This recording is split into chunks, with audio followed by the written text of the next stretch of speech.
CM Sukhu के गृह जिला के 2 कांग्रेस विधायकों की बगावत के बाद आज तीसरे निर्दलीय ने दिया त्याग पत्र। 5 विधायकों वाले हमीरपुर जिला में अब सीएम को लगाकर केवल 2 रह गई कांग्रेस एमएलए की संख्या। बड़े बड़े सियासी जानकार भी नहीं समझ पा रहे हैं आज हिमाचल के 3 इंडिपेंडेंट एमएलए द्वारा रिजाइन दिए जाने का कारण। राज्यसभा चुनाव में कांग्रेस कैंडिडेट अभिषेक मनु सिंघवी की लुटिया डुबोने वाले सभी निवर्तमान विधायकों को टिकट दे सकती है भाजपा। सोशल मीडिया पर चल रही खबरों व चर्चा के मुताबिक कांग्रेस के 2-4 अन्य एमएलए से रिजाइन दिलवाकर सुक्खू सरकार का तख्ता पलट करने की फिराक में है बागी खेमा।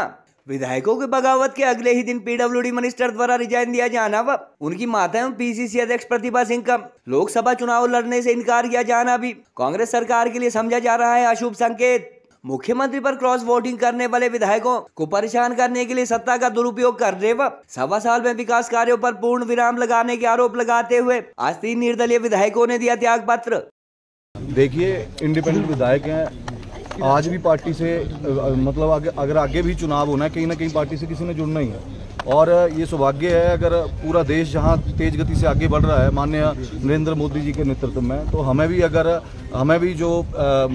भी भाजपा से आगे चुनाव लड़ना है। और ये हमारा सौभाग्य है कि हम भी जो ये यज्ञ चला हुआ है देश में, उसमें छोटी सी आहुति अगर देने को हमें भी मौका मिल रहा है, तो हम सौभाग्यशाली हैं कि माननीय मोदी जी के नेतृत्व में, अमित शाह जी के नेतृत्व में, नड्डा जी के नेतृत्व में आगे बढ़ रहे हैं। पिछले लगभग 14 महीने से जो घटनाक्रम था, उसको देखते हुए अपने स्वेच्छा से ये फैसला लिया है। कोई प्रेशर नहीं हमारे ऊपर, ये जनहित में, प्रदेश हित में, नालागढ़ की जनता के हित में, क्योंकि लोगों ने, नालागढ़ की जनता ने हमें जिताया था नालागढ़ के विकास के लिए, परंतु नालागढ़ का विकास हो नहीं पा रहा था, इसलिए हमने फैसला लिया है। और एक विचारधारा भी जो थी हमारी, बेशक पिछली बार भाजपा का टिकट हमें नहीं मिला था, परंतु हमारी जो विचारधारा थी वो हमारी यही है, भाजपा थी, भाजपा है, भाजपा रहेगी। नहीं, मैंने तो इनकार कर दिया है। मैं इस स्थिति में नहीं हूँ। मैंने सिर्फ एक एमपी फंड बांटने से कोई इलेक्शन नहीं जीता जा सकता। हमारा वर्कर थोड़ा निराश बैठा है, जिसको मैं चाहती थी अगर टाइमली हम उनको थोड़ा रिस्पॉन्सिबिलिटी दे देते, कुछ उनको महत्व देते, तो वो लोग भी सब फील्ड में निकलते।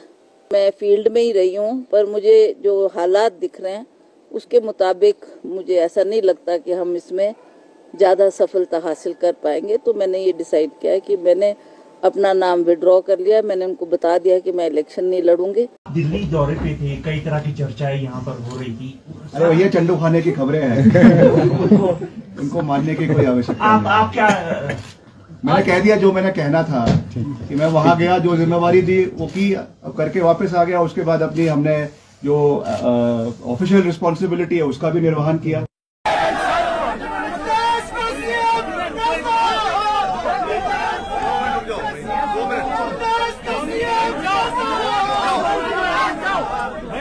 In the larger interest of the party and for the unity of the party, जो मुख्यमंत्री जी ने कहा है कि हम, जो मैंने आज सुबह अपने इस्तीफे की पेशकश करी थी और उन्हें उसे नकारा था, तो मैं उसको जो है प्रेस नहीं करना।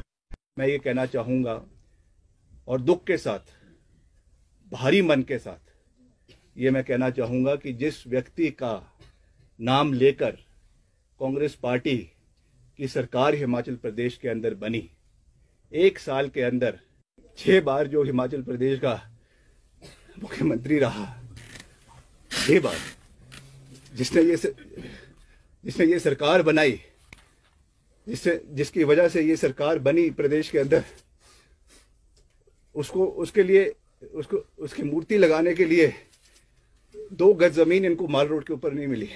प्रदेश में सत्ता व बहुमत के बावजूद गत 27 फरवरी को राज्यसभा चुनाव हार चुकी हिमाचल कांग्रेस अथवा सुक्खू सरकार पर मंडराए संकट के बादल फिलहाल टलते नजर नहीं आ रहे हैं। विधायकों की बगावत के अगले ही दिन 15 भाजपा एमएलए को सत्र से निलंबित कर बागियों को डिस्क्वालीफाई करने के स्पीकर के फैसले से हालांकि सरकार अल्पमत में आने अथवा गिरने से बच गई थी, मगर जानकारों के अनुसार संकट अभी पूरी तरह टला नहीं है।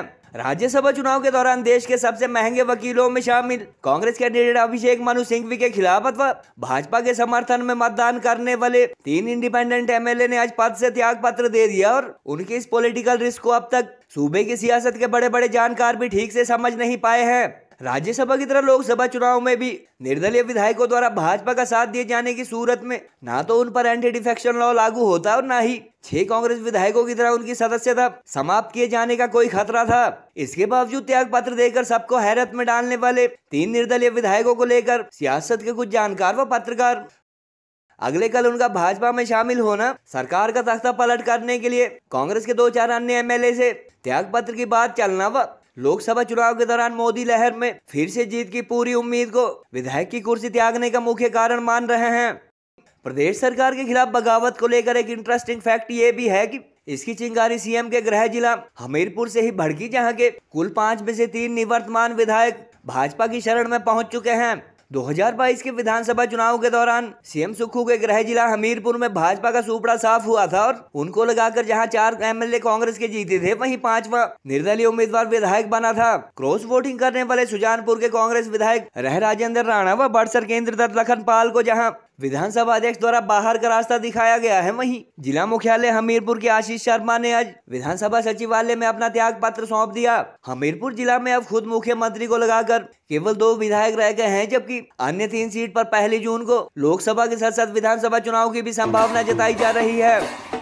भौगोलिक दृष्टि से प्रदेश का सबसे छोटा जिला हमीरपुर सूबे की सियासत में खास अहमियत रखता है और वर्तमान में मुख्यमंत्री सुखविंदर सुक्खू के अलावा केंद्रीय मंत्री एवं फायर ब्रांड बीजेपी नेता कहे जाने वाले अनुराग ठाकुर भी इसी जिला से हैं। आज त्याग पत्र देने वाले नालागढ़ के एमएलए केएल ठाकुर, देहरा के होशियार सिंह व हमीरपुर के आशीष शर्मा के मुताबिक राज्यसभा चुनाव के दौरान हिमाचल के हित में वोट करने वाले कांग्रेस विधायकों पर सत्ता का दुरुपयोग कर सीएम द्वारा एफआईआर दर्ज करवाए जाने तथा उनके रास्ते तक बंद किए जाने के साथ साथ 1.25 साल में विकास कार्य ठप होने के मुद्दे पर रोष जताते हुए उन्होंने एमएलए की कुर्सी छोड़ी और अब दोबारा जनता की अदालत में जाएंगे। गौरतलब है कि इससे पहले विधायकों के बगावत के अगले ही दिन दिवंगत सीएम वीरभद्र के पुत्र पीडब्ल्यूडी मिनिस्टर विक्रमादित्य सिंह ने अपने पद से त्याग पत्र दे दिया था। हालांकि शाम को ही उन्होंने अपना फैसला वापस ले लिया था। रेजिग्नेशन से पहले प्रेस कॉन्फ्रेंस में जहां विक्रमादित्य ने उनके दिवंगत पिता की प्रतिमा के लिए उन्हीं की सरकार द्वारा 2 गज जमीन न दिए जाने का मुद्दा उठाया था, वहीं उनकी माता एवं पीसीसी अध्यक्ष 2 दिन पहले एक बार फिर सीएम अथवा प्रदेश सरकार द्वारा कांग्रेस कार्यकर्ताओं की अनदेखी की बात पत्रकार वार्ता में कह चुकी है। कार्यकर्ताओं की अनदेखी व फील्ड में पार्टी के लिए माहौल अच्छा न होने की बात करते हुए सांसद प्रतिभा सिंह इस बार लोकसभा चुनाव लड़ने की बात से भी इनकार कर चुकी है। बहरहाल एक तरफ जहां चीफ मिनिस्टर के होम डिस्ट्रिक्ट से विधायकों की बगावत सियासी गलियारों में चर्चा में है, वहीं आज निर्दलीय विधायकों के त्याग पत्र का सही अंदाजा भी सियासत के जानकार नहीं लगा पा रहे हैं। लगभग 14 महीने से जो घटनाक्रम था उसको देखते हुए अपने स्वेच्छा से ये फैसला लिया है। कोई प्रेशर नहीं हमारे ऊपर, ये जनहित में, प्रदेश हित में, नालागढ़ की जनता के हित में, क्योंकि लोगों ने, नालागढ़ की जनता ने हमें जिताया था नालागढ़ के विकास के लिए, परंतु नालागढ़ का विकास हो नहीं पा रहा था, इसलिए हमने फैसला लिया है। और एक विचारधारा भी जो थी हमारी, बेशक पिछली बार भाजपा का टिकट हमें नहीं मिला था, परंतु हमारी जो विचारधारा थी वो हमारी यही है, भाजपा थी, भाजपा है, भाजपा रहेगी। और जैसे हमारे पूरे विश्व के जो प्रसिद्ध आज विश्व नेता मैं कह सकता हूँ, आदरणीय नरेंद्र भाई मोदी जी, अमित शाह जी और नड्डा जी, तो इन सब के नेतृत्व में तो हमें पूर्ण विश्वास है। फैसला लिया है, अपनी कंस्टिट्यूंसी के हित में लिया है, प्रदेश के हित में लिया है और अपने बिना स्वार्थ के हमने ये फैसला लिया है। चलिए पार्टी की तरफ जा रहा है। देखिए, इंडिपेंडेंट विधायक हैं, आज भी पार्टी से मतलब अगर आगे भी चुनाव होना है, कहीं ना कहीं पार्टी से किसी ने जुड़ना ही है। और ये सौभाग्य है, अगर पूरा देश जहां तेज गति से आगे बढ़ रहा है माननीय नरेंद्र मोदी जी के नेतृत्व में, तो हमने भी भाजपा से आगे चुनाव लड़ना है। और ये हमारा सौभाग्य है कि हम भी, जो ये यज्ञ चला हुआ है देश में, उसमें छोटी सी आहुति अगर देने को हमें भी मौका मिल रहा है, तो हम सौभाग्यशाली हैं कि माननीय मोदी जी के नेतृत्व में, अमित शाह जी के नेतृत्व में, नड्डा जी के नेतृत्व में आगे बढ़ रहे हैं।